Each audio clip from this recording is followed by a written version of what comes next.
ಎಲ್ಲರಿಗೂ ನಮಸ್ಕಾರ. Welcome back to my channel. ಇವತ್ತಿನ ನನ್ನ ವಿಡಿಯೋದಲ್ಲಿ ಹಸಿ ಅವರೆಕಾಳು ಉಪ್ಸಾರು ಮಾಡೋದು ಹೇಗೆ ಅಂತ ತೋರಿಸ್ತಿದ್ದೀನಿ. ನಾನು ಸುಮ್ಮನೆ ಅಂತೂ ಹೇಳ್ತಿಲ್ಲ, ಒಮ್ಮೆ ನೀವು ಒಂದ್ಸರಿ ಟ್ರೈ ಮಾಡಿ ನೋಡಿ. ಅದು ಈ ವಿಂಟರ್ ಸೀಸನಲ್ಲಿ ಸಖತ್ತಾಗಿರುತ್ತೆ, ಸೂಪರಾಗಿರುತ್ತೆ. ಹಸಿ ಅವರೆಕಾಳು ಉಪ್ಸಾರು, ಅದ್ರ ಜೊತೆಗೆ ಗೊಡ್ಗಾರ ಮತ್ತು ಮೆಣಸಿನ ಖಾರ ಅಂತಲೂ ಹೇಳ್ತೀವಿ. ಅದ್ರ ಜೊತೆಗೆ ತುಪ್ಪ, ಮುದ್ದೆ ಇದ್ದರೆ ಇನ್ನೂ ಸಖತ್ತಾಗಿರುತ್ತೆ. ನಾನು ಅವತ್ತು ಮುದ್ದೆ ಮಾಡಿರಲಿಲ್ಲ, ಅದರಿಂದ ಅನ್ನದ ಜೊತೆಗೆ ಹಾಕ್ಕೊಡ್ತಾಯಿದ್ದೀನಿ. ಬನ್ನಿ ಹೇಗೆ ಮಾಡೋದು ಅಂತ ಹೇಳ್ಬಿಟ್ಟು ನೋಡ್ಕೊಂಬರೋಣ. ನೋಡಲಿಕ್ಕೆ ನಿಮಗೆ ಗೊತ್ತಾಗ್ತಿದೆ ಎಷ್ಟು ಚೆನ್ನಾಗಿರುತ್ತೆ ಅಂತ, ತಿನ್ನಲಿಕ್ಕೂ ಹಾಗೆ ಸೂಪರಾಗಿರುತ್ತೆ. ಮೊದಲನೇದಾಗಿ ನಾನಿಲ್ಲಿ ಒಂದು ಪಾತ್ರೆಯಲ್ಲಿ ನೀರು ಕಾಯಿಸ್ಲಿಕ್ಕೆ ಇಟ್ಕೊಂಡಿದ್ದೀನಿ. ಇಷ್ಟು ನಾನಿಲ್ಲಿ ಹಸಿ ಅವರೆಕಾಳನ್ನ ಬಿಡಿಸ್ಬಿಟ್ಟು ತೊಳೆದಿಟ್ಕೊಂಡಿದ್ದೀನಿ. ನೋಡಿ, ಇವಾಗ ಬಿಸಿನೀರು ಕಾಯ್ದಿದೆ ಅಲ್ವಾ, ಅದರೊಳಗಡೆ ಹಾಕ್ತಾಯಿದ್ದೀನಿ ಹಸಿ ಅವರೆಕಾಳನ್ನ.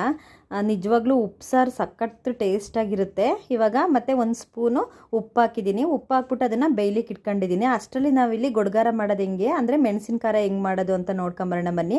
ಒಂದು ಉಂಡೆ ಬೆಳ್ಳುಳ್ಳಿ ತೊಗೊಂಡಿದ್ದೀನಿ, ಒಂದು ಟೊಮೊಟೊ ತೊಗೊಂಡಿದ್ದೀನಿ, ಮತ್ತು 4 ಒಣಮೆಣ್ಸಿಕಾಯಿ ಅಂದರೆ ಹಸಿರು ಮೆಣಸಿಕಾಯಿ ಸ್ವಲ್ಪ ಹಣ್ಣಾಗಿರೋದನ್ನ ತೊಗೊಂಡಿದ್ದೀನಿ.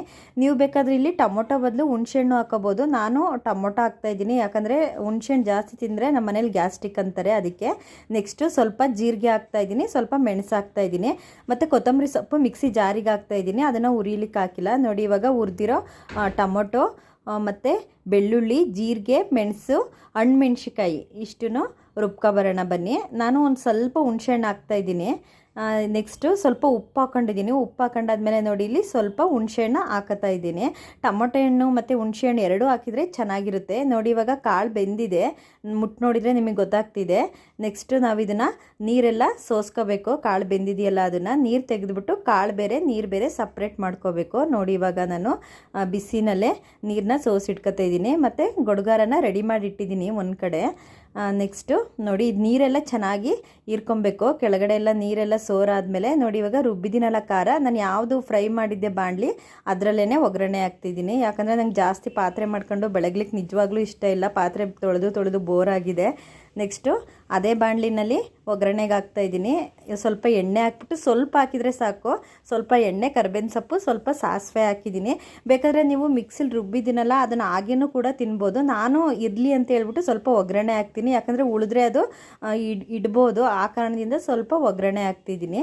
ನೆಕ್ಸ್ಟು ನೋಡಿ, ಆ ಸಾಂಬಾರು ಸ್ವಲ್ಪ ನೀರು ಥರ ಇರುತ್ತೆ, ಆ ರಸ, ಅದಕ್ಕೆ ನಾನಿಲ್ಲಿ ಸ್ವಲ್ಪ ಬೇಯಿಸಿಟ್ಟಿದ್ದೀನಲ್ಲ ಕಾಳು, ಅದನ್ನು ಕೂಡ ರುಬ್ತಾಯಿದ್ದೀನಿ. ಖಾರ ಒಗ್ಗರಣೆಗೆ ಹಾಕಾದ್ಮೇಲೆ ಅದೇ ಮಿಕ್ಸಿ ಜಾರಿಗೆ ಹಾಕಿ 1-2 ಸ್ಪೂನ್ ಕಾಳು ರುಬ್ಬಿರ್ತೀನಿ.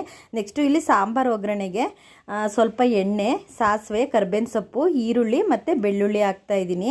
ಇದೇನಂತ ಅಂದರೆ ಉಪ್ಸಾರು ಸ್ವಲ್ಪ ನೀರು ಥರ ಬರುತ್ತೆ, ಫುಲ್ಲು ನೀರು ರಸ ತೆಗೆದಿರೋದು, ಅದಕ್ಕೆ ನೋಡಿ ಗೊಡ್ಗಾರ ಸ್ವಲ್ಪ ಹಾಕ್ತಾಯಿದ್ದೀನಿ ನಾನು, ಅಂದರೆ ಮೆಣಸಿನ ಖಾರನ. ನೆಕ್ಸ್ಟು ಸ್ವಲ್ಪ ಕಾಳು ರುಬ್ಕೊಂಡಲ್ಲ, ಅದೇ ಮಿಕ್ಸಿ ಜಾರಲ್ಲಿ ಸ್ವಲ್ಪ ಬೇಯಿಸಿರೋ ಕಾಳು ರುಬ್ಕೊಂಡಿದ್ದೆ, ಅದನ್ನು ಸ್ವಲ್ಪ ಹಾಕ್ತಿದ್ದೀನಿ. ಅಂದರೆ ಸ್ವಲ್ಪ ತಿಕ್ನೆಸ್ ಬರಲಿ, ಇಲ್ಲಾಂತಂದರೆ ಫುಲ್ ನೀರಂಗಾಗುತ್ತೆ. ಅದಕ್ಕೆ ನೋಡಿ, ನಾನು ಸ್ವಲ್ಪ ಅದು ರುಬ್ಬಿರೋ ಖಾರ ಮತ್ತು ಅವರೆಕಾಳನ್ನು ರುಬ್ಬಿ ಹಾಕಿದ್ದೀನಿ. ಮತ್ತು ಕಾಳು ಬೇಯಿಸಿದ ನೀರು ಇತ್ತಲ್ಲ, ಅದನ್ನು ಹಾಕಿ ಸ್ವಲ್ಪ ಕಾಯಿ ತುರಿ ಮತ್ತು ಕೊತ್ತಂಬರಿ ಸೊಪ್ಪು ಹಾಕಿದ್ದೀನಿ. ನನಗೆ ಖಾರ ಇನ್ನು ಸ್ವಲ್ಪ ಸಪ್ಪೆ ಅನ್ನಿಸ್ತು, ಅದಕ್ಕೆ ಗೊಡ್ಗಾರ ಹಾಕಿದ್ದೀನಿ.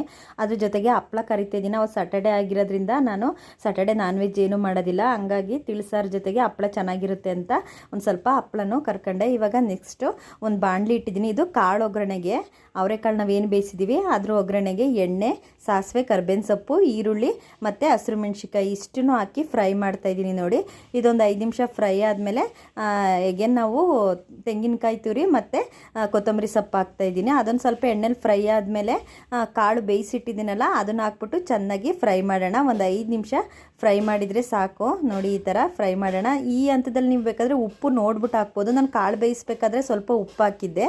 ಇವಾಗಲೂ ನೀವು ಸಪ್ಪೆ ಅನಿಸಿದರೆ ಸ್ವಲ್ಪ ಸಾಂಬಾರಿಗೂ ಅಷ್ಟೇ ಕಾಳಿಗೂ ಅಷ್ಟೇ ನೋಡಿಬಿಟ್ಟು ಉಪ್ಪು ಹಾಕ್ಕೊಳ್ಳಿ. ಇವಾಗ ನೋಡಿ, ರೆಡಿ ಇದೆ. ಮತ್ತು ಸಾಂಬಾರು ಅಷ್ಟೇ ಕುದೀತಾ ಇದೆ. ಗೊಡ್ಗಾರ, ಹಪ್ಪಳ ಕರೆದಿಟ್ಟಿದ್ದೀನಿ. ನಿಜ ಒಂದ್ಸರಿ ಟ್ರೈ ಮಾಡಿ ನೋಡಿ, ನಿಜವಾಗ್ಲೂ ಉಪ್ಸಾರು ತುಂಬ ಟೇಸ್ಟು. ಅಂದರೆ ಏನಂತ ಅಂದರೆ ಅದೊಂಥರ ಟೇಸ್ಟು, ತುಂಬ ತೆಳು ಇರುತ್ತೆ. ಗೊಡ್ಗಾರದ ಜೊತೆ ಮತ್ತು ತುಪ್ಪ ಇರಬೇಕು, ಅದ್ರ ಜೊತೆ ನಂಚ್ಕೊಳ್ಳೋಕೆ ಏನಾದರೂ ಹಪ್ಪಳ ಈ ಥರ ಇದ್ದರೆ ಸಖತ್ತು ಟೇಸ್ಟು. ಇಲ್ಲ ಅಂದ್ರೂ ಹಪ್ಪಳ ಇಲ್ಲ ಅಂದ್ರೂ ತುಪ್ಪ, ಗೊಡ್ಗಾರ, ಈ ಥರ ತಿಳಿ ಸಾಂಬಾರು ಮತ್ತು ಕಾಳು ನಂಚ್ಕೊಳ್ಳೋಕ್ಕೆ ಸಖತ್ತಾಗಿರುತ್ತೆ. ಒಂದ್ಸರಿ ಟ್ರೈ ಮಾಡಿ ನೋಡಿ, ನಿಜವಾಗ್ಲೂ ಈ ಚಳಿಗಾಲದಲ್ಲಂತೂ ಅದ್ಭುತವಾಗಿರುತ್ತೆ. ನಮಗೆ ಈ ಸೀಸನ್ಗಳಲ್ಲಿ ಹಸಿ ಕಾಳೆಲ್ಲ ಸಿಗುತ್ತೆ ನೋಡಿ. ಹಸಿ ಕಾಳನ್ನ ನಾವು ಚೆನ್ನಾಗಿ ಯೂಸ್ ಮಾಡ್ಕೋಬೇಕು. ಯಾವಾಗ್ಲೂ ಬೇಳೆ, ಹೆಸರು ಕಾಳು ಇದೇ ತಿಂದು ಬೋರ್ ಆಗಿರುತ್ತೆ.